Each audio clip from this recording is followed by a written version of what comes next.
దేవుని పక్షాన ఎవరైతే చేరారో, దేవుని పక్షాన చేరిన ప్రతి వ్యక్తిని సాతాను టార్గెట్గా పెట్టుకుంటాడు. దేవుని యొద్దకు వచ్చిన ప్రజల్లో ప్రత్యేకంగా వీళ్ళు నాకు కావాలి అని ఒక ప్రత్యేకమైన ప్రేమతో ప్రభు కొంతమందిని ప్రేమిస్తాడు.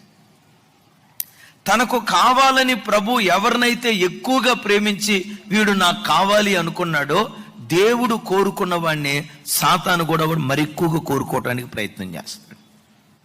నీ ఇంట్లో ఎక్కువగా సాతాను శోధనలు జరుగుతున్నాయంటే, నీ ఇంటిలోనే సాతాను ఎక్కువగా పనిచేస్తున్నాడంటే, నీ ఇంటి మీదే సాతాను ఎక్కువగా దాడి చేస్తున్నాడంటే, సాతాను యొక్క సంచారం నీ ఇంటిలోనే ఎక్కువగా జరుగుతుందంటే గ్రహించు, నిన్ను దేవుడు ఎక్కువగా కోరుకున్నాడు కనుక సాతాను కూడా అంతే కోరుకు నీ మీద బలంగా పనిచేయటం ప్రారంభిస్తాడు.